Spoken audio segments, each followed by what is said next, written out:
So the secret of getting ahead is getting started. And that's what we did this week. We got started. So we're taking our first steps on putting a spotlight on building our pipeline and prospecting. And we're starting with the baby step of creating leads and putting them into Salesforce.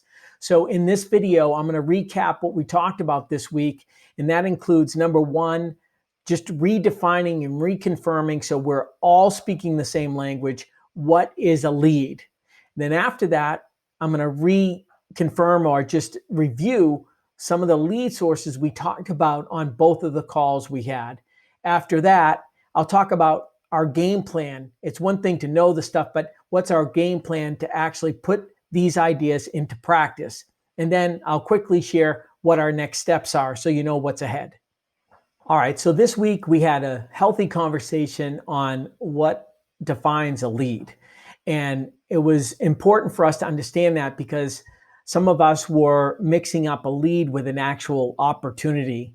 So for the purposes of Salesforce and where we are in this process, a lead is any person or company that we want to follow up on that we think might do business with us.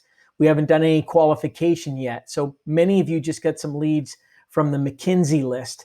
But sometimes people just give you their business card or you collect a business card and they, hey, here's my card, give me a call. We don't know if they're a good fit for us yet, but that's a lead and that's the top part of the funnel we're looking to fill. And that's what we're focusing our calls on in the next couple of weeks is how can we just generate a higher volume of leads?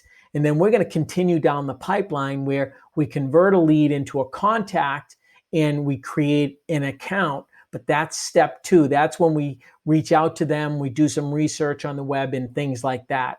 So we're going to be asking you this week, hey, what's your definition of a lead? So that way we're all crystal clear on that and we're speaking the same language. Of course, we want to get more accounts and more opportunities. And we are going to talk about how we can get in front of more people like that. Sound fair? All right, let's go on and review some of the best practices we got from some experienced people on the call today. So our end game this week, a little baby step, is every one of us to put 5 leads into Salesforce. These are new people that we enter into Salesforce. They didn't exist before. So that should be relatively easy. And we wanted to ask you to put into practice an idea that you might have gotten from the call, one of your colleagues, or maybe a reminder of something you've done in the past. So some of the ideas that came up were, number one, to do industry searches using SIC codes or NAICS codes. That way you could even look at some of your existing customers, identify what are their codes, and then work backwards. What are some other companies in that industry that I might not be aware of right now? So do that search. You can do Google. And the other one that was brought up this week was Reference USA. Many of you have used this in the past. Some of you might have forgotten about it, but you can get access to Reference USA through your local library and you can sign up online. If you have any issues with that, just go on YouTube, just like anything else. You can learn almost anything there. In addition to that, we talked about LinkedIn and using LinkedIn, and there's a few different ways. Number one is take a look at your LinkedIn profile. Does it represent you well? Michael Gopin talked about how he put his elevator pitch on his profile. A LinkedIn profile should read more like a business, an expanded business card, and less like a resume. And so that way, if people come across it, they can quickly find out, oh, I might want to do business with this company. I know exactly what that person does and who they represent. Great way to develop your LinkedIn profile. Just look at other ones. There are some great examples out there. Look at competition. Look at your colleagues. This is where you can, pull those ideas and make one your own. And you know what? It can take 10 or 15 minutes. Don't worry about perfection. Just make some progress. But if you haven't updated your LinkedIn profile in a while, go ahead and do that. Next thing is to search out your network. Maybe there's some people that you haven't talked to in a while, or maybe there's some people you've added that could be a good lead. In addition to that, you might begin building your network. This might be dedicating 10 minutes at the beginning of each day or at the end of each day. Say, I'm going to spend 10 minutes. I'm going to put a timer on my phone and I'm going to grow my network. I'm going to look to add connections. And remember, add a note to that connection why you're asking them to connect. You'll get more responses and you can be genuine about what you want to do. Hey, it's Bob. I think we've crossed paths in the past, or hey, it looks like it makes sense for us to just be part of each other's networks. Just a quick note, and generally you can make one note and just copy and paste. And what if you spend 10 minutes and you just clicked on 5 to 10 people each day and you grew your network? A bigger network leads to bigger sales. So where are you at right now? Do you have 100 connections? Maybe your goal is to get to 200. Do you have 500 connections? Maybe your goal is to get to 600. Do you have 2,000 connections? Maybe you want to get to 2,500. But again, using LinkedIn, if you're on there, you're going to come across opportunities. You can also do searches on LinkedIn by industry. You can do it by person, by geography. And if you have a subscription to Sales Navigator, Frank shared with us some great tools that you can use that actually tie directly to Salesforce, so it makes your life even easier. We're not going to go into great detail on those, but give it a try this week. Explore it. When you have questions, put it on the survey that's along with this video, and we'll talk about it next week, and we'll try to help you with the questions you have. But again, week to week, we're going to make progress. So there's loads of opportunities here on how to build more leads. There's loads of lead sources. So using your existing customer base, asking them who they should be a referral. Barry shared with us how he asked some of his customers, maybe they do certain processes and other things they farm out or contract out to other companies. Who do they contract out to? Go to your friends first, those people you know well who are going to be an open book and want to help you. Chances are they're good friends of yours. Ask them, hey, who are you doing this with and who are you doing that with?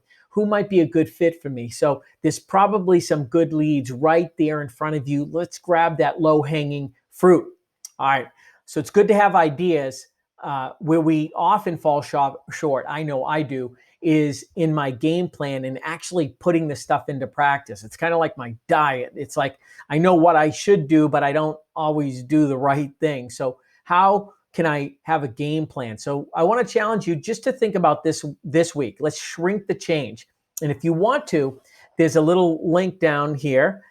Check out this YouTube video, and it's titled Switch, Shrink the Change with 1 Minute Praisings. I know the title doesn't say it all, but I bet you get some ideas from that. And it's really helped me because I just think about small blocks of time that I can build into my schedule with specific activities with a goal at the end. So you might dedicate a 30-minute block to do LinkedIn research and try to identify 1 lead, 3 leads, or 5 leads. You might use SIC codes or spend 30 minutes to get signed on to Reference USA, whatever. But block out shorter blocks of time throughout the week versus one giant block. The biggest obstacle to prospecting is really not your skill. It's just dedicating time towards it. And too often when we're in our roles, our time gets sucked up from existing customers. We never get around to doing the prospecting. So just let's make this week a good week. Commit to a few blocks of time where you're going to dedicate it to prospecting activity. And remember, the goal is to identify 5 leads and put it into Salesforce. So a couple of tips I have here is planned activity crowds out unplanned activity. So what I mean by that is those time blocks, 30 minutes, certain times of the day, maybe multiple times during one day, where you're going to dedicate it to a prospecting activity and also decide what your outcome is on the end of that 30 minutes. What do you hope to accomplish? That way you'll go into it with purpose and you'll come out with some actual results. All right, so we'll continue to talk about building a lead list and adding more leads to our funnel. And then next week, we'll tee up the subject of suspecting. And that's where we're going to begin qualifying people. So what do you do to research companies to see if they're a good fit? Where do you go to research? What do you look for on their website, etc.? We'll share some ideas there. And then after that, we'll talk about what does that first contact look like. Maybe it's an email. Maybe it's through LinkedIn. Maybe it's an email, call, email approach. But we'll share those ideas more. So we're getting there. But this week is all about adding more leads to the pipe. So let's bring your ideas, follow up, and be prepared to share what you put into practice, what you learned from that, and hopefully make all of us a little bit smarter so we can really put some gas on this fire here. So looking forward to it. Thanks for a great call this week. Super interactive. I appreciate your input. Let's make next week's even better. Talk to you then. Bye.